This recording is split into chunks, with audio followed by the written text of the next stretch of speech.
డయాబెటీస్తో ఉన్నారు అనగానే షుగర్ వచ్చింది అనగానే వెంటనే చాలామంది చేసేది ఏంటంటే అన్నం మానేయటం, తర్వాత స్వీట్స్ మానేయటం, షుగర్ మానేయటం అనేది చేస్తూ ఉంటారు. స్వీట్స్ మానేయటం, షుగర్ మానేయటముతో పాటు ఫ్రూట్స్ కూడా మానేస్తూ ఉంటారు చాలామంది. సో రెస్ట్రిక్షన్స్ ఎక్కువ చేస్తారు ఇనిషియల్గా. అంటే ఫస్ట్ షుగర్ లెవెల్స్ హై కనిపిస్తుంది అనగానే కంగారు పడిపోయి ఇవన్నీ మానేస్తే వెంటనే నార్మల్గా అయిపోతుంది అనేసి చేస్తూ ఉంటారు. కానీ ఏం జరుగుతుందంటే ఇంప్రాపర్ ఆహారం, సరైన ఆహారం, బ్యాలెన్స్డ్ ఆహారం తీసుకోకపోవటం వల్ల స్ట్రెస్ క్రియేట్ అయ్యి, అంటే ఫిజియలాజికల్ స్ట్రెస్ క్రియేట్ అయ్యి షుగర్ ఇంకొంచెం ఇంక్రీజ్ అయ్యే అవకాశం ఉంటుంది.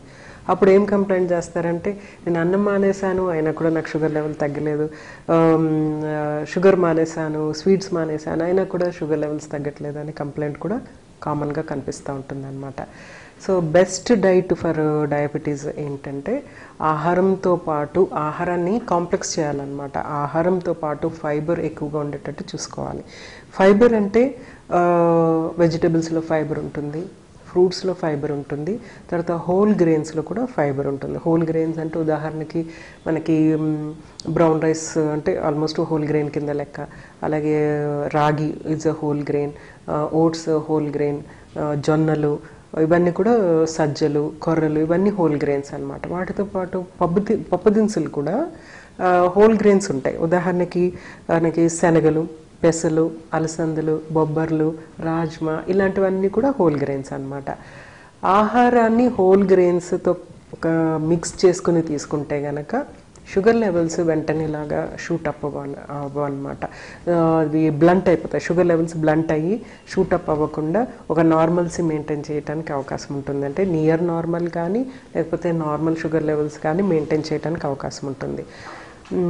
బ్రేక్ఫాస్ట్ తీసుకుంటున్నారు అనుకోండి, బ్రేక్ఫాస్ట్తో పాటు కొంచెం సలాడ్ తీసుకోవాలి. అంటే కొంచెం సలాడ్ ఫస్ట్ తినేసిన తర్వాత బ్రేక్ఫాస్ట్ తీసుకోవాలి. ఉదాహరణకి 4 ఇడ్లీస్ తీసుకుంటున్నారు అని అనుకుందాం. 4 ఇడ్లీస్ తీసుకుంటున్నప్పుడు 2 ఇడ్లీలు తీసుకొని ఒక ఇడ్లీ ప్లేస్లో వెజ్ సాలడ్, ఇంకొక ఇడ్లీ ప్లేస్లో ఏదైనా liquid, maybe cup of orange juice కానీ లేకపోతే ఒక హోల్ ఫ్రూట్ కానీ తీసుకుంటే కనుక ఆ మీల్ ఒక కంపోజిషన్ చేంజ్ అయిపోతుంది. అంటే 4 ఇడ్లీస్ కంపోజిషన్ వేరే విధంగా ఉంటుంది. మనం వెజిటబుల్ ఫ్రూట్ యాడ్ చేసి ఇడ్లీస్ తగ్గించడం వల్ల వాల్యూమ్ అయితే సేమ్ ఉంటుంది, కడుపు నిండుతుంది, కానీ కాంపోజిషన్ అనేది చేంజ్ అవుతుంది అనమాట. ఆ విధంగా లంచ్, డిన్నర్లు కూడా అదేవిధంగా కొంచెం సలాడ్ యాడ్ చేస్తే కనుక composition of food changes and ఆహారము తీసుకోవటం అండ్ క్వాంటిటీ అనే ఆహారం తగ్గిపోతుంది, క్వాలిటీ ఆఫ్ ఆహారం అనేది పెరుగుతుంది అనమాట. సో డయాబెటీస్ ఉన్న వాళ్ళు ఎప్పుడూ కూడా క్వాలిటీ ఆహారానికి ప్లాన్ చేస్తూ ఉండాలి, ఫైబర్ రిచ్గా ఉండాలి, కంపోజిట్గా ఉండాలి అనమాట. కాంప్లెక్స్ కార్బోహైడ్రేట్స్తో నిండిపోయి ఉండాలి వాళ్ళ ఆహారం అంతా కూడా.